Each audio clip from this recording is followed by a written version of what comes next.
Ruben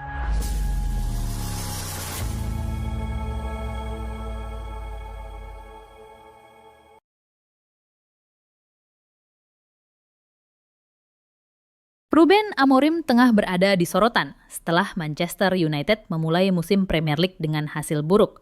Ketalahan memalukan dari Grimsby Town di ajang Carabao Cup dan keterpurukan di papan bawah liga membuat kabar pemecatannya santer terdengar. Namun laporan dari The Athletic justru menyebutkan hal sebaliknya. Amorim masih aman di kursi panas Old Trafford. Alasannya sederhana, ia mendapatkan backing penuh dari co-owner klub Sir Jim Ratcliffe. Pengusaha asal Inggris itu menilai terlalu dini untuk mengakhiri kerjasama dengan Amorim. Baginya, proyek membangun kembali Manchester United membutuhkan kesabaran dan waktu, bukan keputusan instan yang penuh emosi. Amorim pun telah diberi kesempatan hingga akhir musim untuk membuktikan kapasitasnya. Ratcliffe bahkan disebut sudah berbicara langsung dengan sang pelatih, memastikan dukungan pribadi sekaligus menetapkan evaluasi akhir di penghujung musim. Artinya, hasil buruk sementara ini masih dianggap bagian dari proses panjang yang sedang dijalani Setan Merah. Di tengah isu panas soal masa depan Amorim, nama Michael Carrick kembali mencuat. Mantan gelandang Manchester United itu baru saja mendapatkan pekerjaan baru sebagai pengamat teknis UEFA setelah berpisah dengan Middlesbrough pada bulan Juni lalu. Debutnya sebagai analis dalam laga Paris Saint-Germain kontra Barcelona langsung menuai banyak pujian. Carrick menyoroti detail permainan sederhana namun krusial, seperti pergerakan tanpa bola, kombinasi umpan 1-2, dan lari menusuk ke belakang pertahanan lawan. Pendapatnya dianggap tajam sekaligus realistis, membuat banyak orang kagum dengan cara pandangnya. Namun di Old Trafford, analisa brilian Carrick itu malah menjadi bahan spekulasi. Jika Amorim gagal memperbaiki performa tim, Carrick disebut bisa kembali ke United sebagai manajer interim, seperti perannya pada akhir tahun 2021. Saat itu ia sempat membawa tim meraih hasil positif meski hanya sebentar.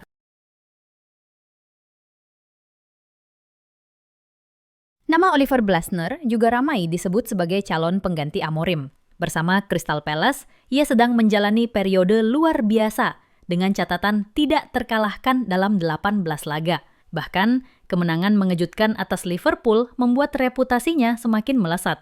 Namun, tidak semua pihak yakin Glasner cocok untuk Manchester United. Paul Merson, mantan bintang Arsenal, menilai gaya kepelatihan Glasner tidak sesuai dengan karakter skuad Setan Merah.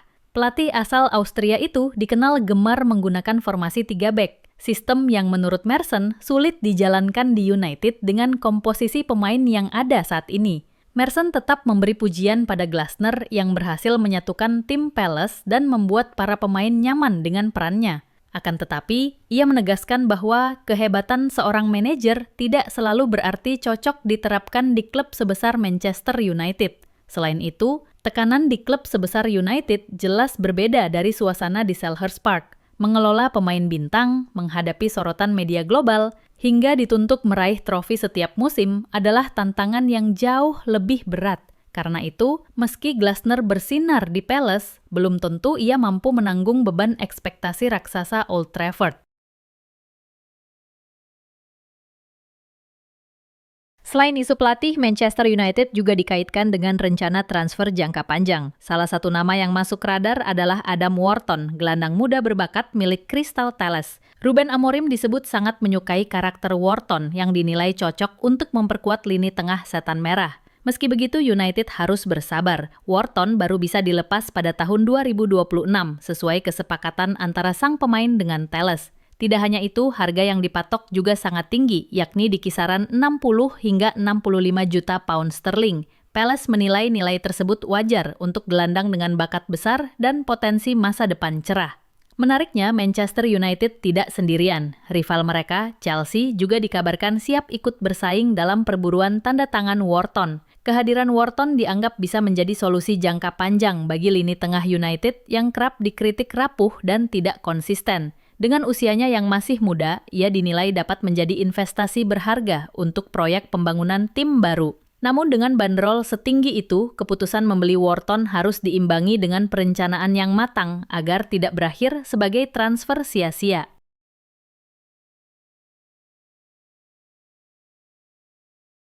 Sorotan lain yang menghantam United datang dari strategi transfer mereka. Kehadiran nama besar seperti Benjamin Sesko, Matheus Cunha, hingga Bryan Mbeumo dengan total belanja lebih dari 200 juta pound sterling dianggap belum memberi perubahan signifikan.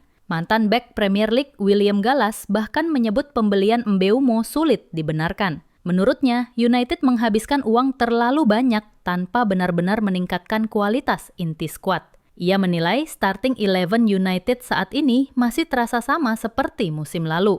Ruben Amorim pun kian tertekan. United kini tercecer di posisi ke-14 klasemen sementara dan ujian besar sudah menanti. Akhir pekan ini, mereka akan menjamu Sunderland di Old Trafford. Tim promosi itu sedang penuh percaya diri usai meraih 3 kemenangan dari 6 laga, termasuk kemenangan tipis atas Nottingham Forest. Jika United kembali terpeleset, bukan tidak mungkin kesabaran manajemen terhadap Amorim benar-benar habis sebelum waktunya. Di luar aspek teknis, yang juga menjadi masalah adalah atmosfer ruang ganti. Beberapa laporan menyebutkan adanya tanda-tanda friksi kecil antar pemain karena kekecewaan terhadap hasil buruk tim. Jika situasi ini tidak segera ditangani, tekanan bisa berlipat ganda dan menjelma menjadi krisis identitas yang lebih sulit diatasi ketimbang sekedar urusan taktik di lapangan.